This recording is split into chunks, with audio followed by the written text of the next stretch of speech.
వి gold trusted gold buyers. మీరు తాకట్టు పెట్టిన బంగారాన్ని విడిపించి ఈ రోజు ఉన్న మార్కెట్ ధరకు కొనబడును.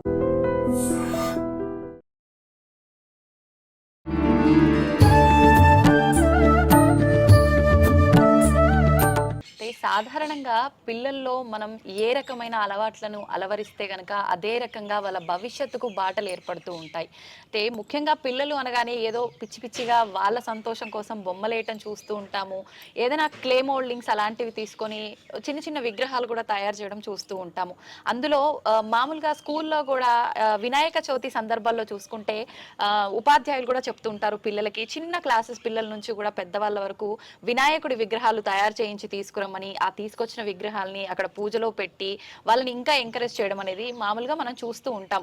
కానీ పిల్లలకు వారికే స్వతహాగా ఇలా విగ్రహాలు తయారు చేయాలని కానివ్వండి, బొమ్మలు గీయడం కానివ్వండి, వాళ్ళకు స్వతహాగా రావటం అనేది చాలా తక్కువగా చూస్తుంటాము. అయితే ఇప్పుడు నాతో పాటు ఒక బుడ్డోడు ఉన్నాడండి. వాడికి సుమారుగా ఒక 7-8 సంవత్సరాలు ఉండుంటాయి. వాడు మాత్రం చింతామణి గణపతి క్షేత్రంలో 32 గణపతులు ఎవరైతే ఉన్నారో ఆ గణపతులకు సంబంధించిన విగ్రహాలు చేయాలనే ఆలోచన వాడికి రావటము, ఆ విగ్రహాలని వాళ్ళ మమ్మీ సహాయంతో వాళ్ళ అమ్మ సహాయంతో వాడు కూర్చొని ఎక్కువ పాత్ర వాడే పోషించి ఆ విగ్రహాలను అన్నింటినీ కూడా వాడే తయారు చేయడం అనేది చాలా గొప్ప విషయం అండి. ఓం గం గణాధిపతయే నమః. ఓం గం గణాధిపతయే నమః. నిజంగా పిల్లలు ఏదో ఇంట్రెస్ట్ కొద్దీ చంచలంగా ఉంటుంది పిల్లల మనసు సాధారణంగా. కానీ వాడు తయారు చేయాలన్న ఆలోచన రావటంతో పాటు మొత్తం 32 గణపతులు తయారు చేసే వరకు వాడు ఎంతో ఓపిక్గా ఆ మనసు ఎక్కడ చెదరకుండా చేశాడు అని అంటే నిజంగా వాడికి మనం హ్యాట్సప్ చెప్పాల్సిందే. మరి ఇంకెందుకండి ఆలస్యం, ఆ బుడ్డోడు ఎవరో, నిజంగా గణపతులు తయారు చేయాలని వాడికి ఎందుకు అనిపించిందో అవన్నీ కూడా ఇప్పుడు వాడితో మాట్లాడి తెలుసుకుందాం.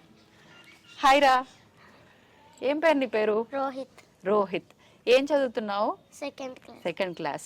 అయితే నువ్వు గణపతులు తయారు చేసావు కదా, ఎన్ని గణపతులు ఇవన్నీ? 32 గణపతులు. నీకు తెలుసా ఏ గణపతి ఎవరు అనేది 32 గణపతుల్లో?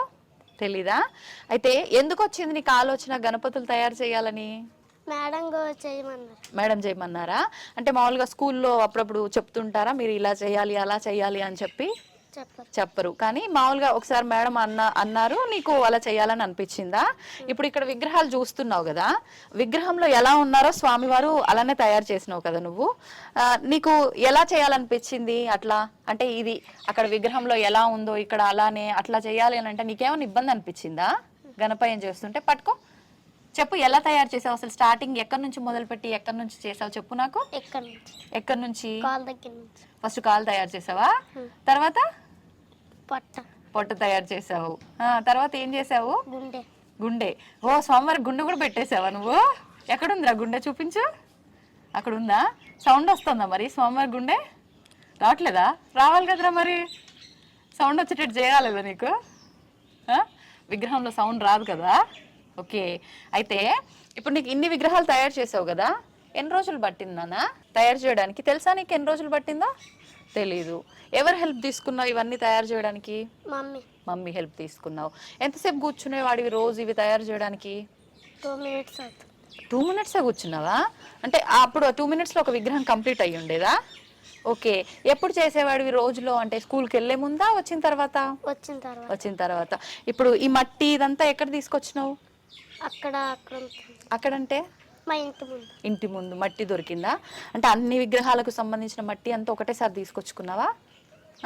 రోజుకి ఒక్కొక్కసారి. ఏ విగ్రహం చేస్తే దానికి సంబంధించిన మట్టి తెచ్చుకున్నావా? ఇప్పుడు చేయటము అంటే మొత్తం నువ్వే కూర్చొని నీ చేతులతో చేసావారా? మట్టి కలపడం అదంతా నువ్వే చేసావా? ఓ సూపర్. నీకేమనిపించింది తయారు చేస్తుంటే? స్వామిని నేనే తయారు చేస్తున్నా అని హ్యాపీగా అనిపించిందా? ఎలా అనిపించిందిరా? తయారు చేస్తున్నట్టు అనిపించింది. నిజంగా స్వామి నా ముందే ఉన్నాడు, గుళ్ళో విగ్రహం ఏదైతే ఉందో అదే ఉంది అనిపించిందా నీకు? స్వామి రెడీ అయిపోగానే నీకు అక్కలు తమ్ముళ్ళు ఉన్నారా? ఎవరున్నారు? అక్క ఏమైనా హెల్ప్ చేసిందా? చేయలేదు. ఏ అక్కకి ఇష్టం లేదంట? అడిగినావు నువ్వు? అక్క వచ్చి నాతో కూర్చొని స్వామిని రెడీ చెయ్యని ఏం చెప్పింది అక్క? చేయనని చెప్పిందా? మరి నువ్వేమన్నావు అప్పుడు? అన్న రాలేదా? అప్పుడు ఏమనింది అక్క?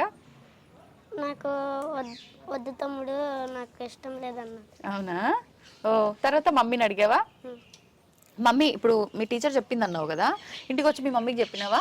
టీచర్ ఇలా చెప్పిందమ్మా, నేను రెడీ చేస్తా అని చెప్పినావా? ఏం చెప్పావు? టీచర్ 32 గణపతులు ఇక్కడ తయారు చేయమన్నారు. అప్పుడు మమ్మీ ఏమనింది? తయారు చెయ్యు అన్నారు.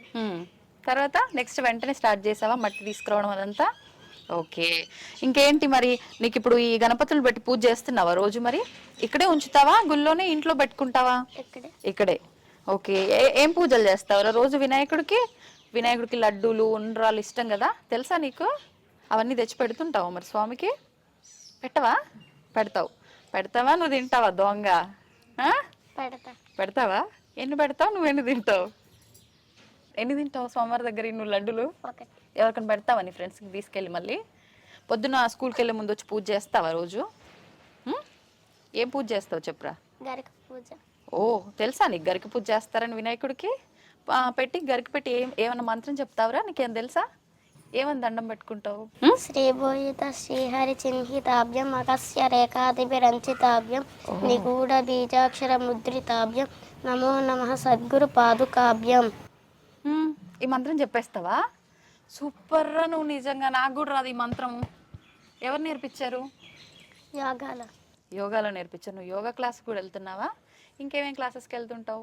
యోగా, కెరాటే, నెక్స్ట్ భగవద్గీత. ఏం గీత?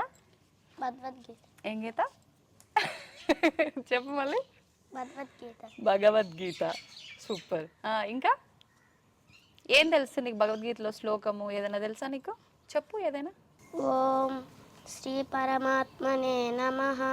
అర్జున ఉవాచ ఏవం సతతయుక్తాయే భక్తాస్త్వాం పర్యుపాసతే ఏ చాప్యక్షరమవ్యక్తం తేషాంకే యోగవిత్తమాః.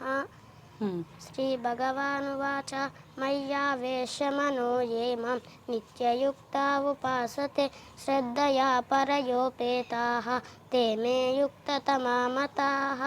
ఓకే. ఎన్ని రోజుల నుంచి నేర్చుకుంటున్నావు భగవద్గీత? సండే అవుతుంది. Every Sunday.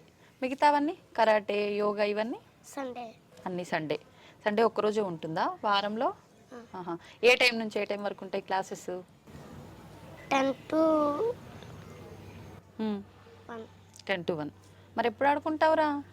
అన్ని మంచి మంచి అలవాట్లు ఉన్నాయిరా నీకు. క్లాస్ అయిపోయినాక లంచ్ తిన్నాక ఆడుకుంటాం.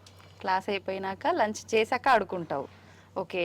మరి ఇవన్నిటిపైన నీకు మంచి ఇంట్రెస్ట్ ఉంది కదా, చదువుకుంటావారా బాగా? మార్కులు బాగా వస్తాయా? ఎన్ని మార్కులు వస్తాయి? ఏ ర్యాంక్ వస్తుంది నీకు? ర్యాంకులు ఏం లేవు, గ్రేడ్సా మీకు? ఓకే. అయితే ఇప్పుడు నువ్వు ఇందాక భగవద్గీత నేర్చుకున్నా అన్నావు, ఒక శ్లోకం కూడా చెప్పావు. భగవద్గీతలో మొదటి అధ్యాయం గుర్తున్నాయా ఏమైనా శ్లోకాలు? అవి చెప్తావా? చెప్పు మరి. ఓం శ్రీకృష్ణాయ పరమాత్మనే నమః. భక్తి యోగః. అర్జున ఉవాచ ఏవం సతతయుక్తాయే భక్తాస్త్వాం పర్యుపాసతే ఏ చాప్యక్షరమవ్యక్తం తేషాంకే యోగవిత్తమాః. శ్రీ భగవానువాచ మయ్యావేశమనో ఏ మాం నిత్యయుక్తా ఉపాసతే శ్రద్ధయా పరయోపేతాః తే మే యుక్తతమా మతాః. శ్రీ భగవానువాచ మయ్యావేశమనో ఏ మాం నిత్యయుక్తా ఉపాసతే శ్రద్ధయా పరయోపేతాః తే మే యుక్తతమా మతాః. క్లేశోధికతరస్తేషాం అవ్యక్తాసక్తచేతసాం అవ్యక్తా హి గతిర్దుఃఖం దేహవద్భిరవాప్యతే ఏ తు సర్వాణి కర్మాణి మయి సన్యస్య మత్పరాః అనన్యేనైవ యోగేన మాం జాయంత ఉపాసతే తేషామహం సముద్ధర్త మృత్యు సంసార సాగరాత్ భవామి న చిరాత్ పార్థ మయ్యావేశిత చేతసాం మయ్యేవ మన ఆదస్త్వ మయి బుద్ధిం నివేశయ నివశిష్యసి మయ్యేవ అత ఊర్ధ్వం న సంశయః అత చిత్తం సమాధాతుం న శక్నోషి మయి స్థిరం అభ్యాసయోగేన తతః మామి చాప్తుం ధనంజయ అభ్యాసేప్య సమర్థోసి మత్కర్మ పరమో భవ. నిజంగా సూపర్ నాన్న రోహిత్. నువ్వైతే ఎన్ని రోజులు నేర్చుకున్నావు నాన్న ఈ శ్లోకం? చాలా రోజులు అవుతుంది. చాలా రోజులు పట్టిందా? ఇబ్బంది పడ్డావా నేర్చుకోవడానికి? ఏం ఇబ్బంది వల్లే, ఎటువంటి శ్లోకమైనా ఈజీగా నేర్చేసుకుంటావు కదా. సూపర్ నాన్న. నువ్వు ఇలానే మంచిగా చదువుకోవాలి, భగవద్గీత కానీ ఇంకా మంచి అన్నిటి గురించి మంచిగా మీ గురువులు ఏం చెప్పారో అవన్నీ నేర్చుకోవాలి, సరేనా? ఇంకా ముందుకెళ్ళాలని చెప్పి కోరుకుంటున్నాను. బాయ్ నాన్న. Thank you very much.